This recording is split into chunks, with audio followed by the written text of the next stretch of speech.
Lorsqu'on parle des nouveaux OGM, il est important d'avoir en tête la dimension économique de cette dérégulation proposée par la Commission européenne.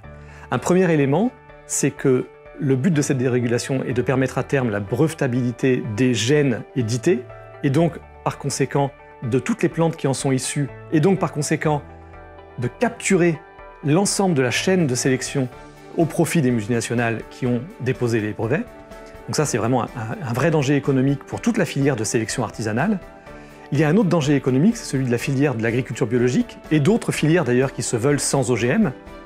C'est très clair, l'ensemble de la filière bio a déclaré, pour ce qui est de l'Europe, puisque le projet de la Commission européenne concerne l'Europe, l'ensemble des acteurs bio européens ont très clairement déclaré en juin 2023, à la quasi-unanimité, qu'ils refusent radicalement les nouveaux OGM. Il est hors de question de les autoriser en bio, c'est contradictoire avec les principes de l'agriculture biologique, ça n'est pas systémique, ça ne prend pas en compte l'agronomie, etc.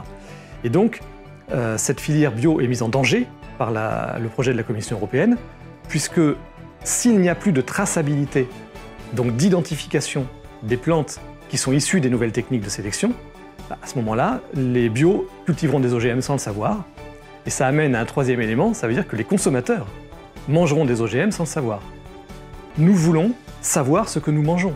En tant que citoyens, en tant que consommateurs, consommatrices, il est légitime et impératif que nous ayons l'information sur ce que nous ingérons.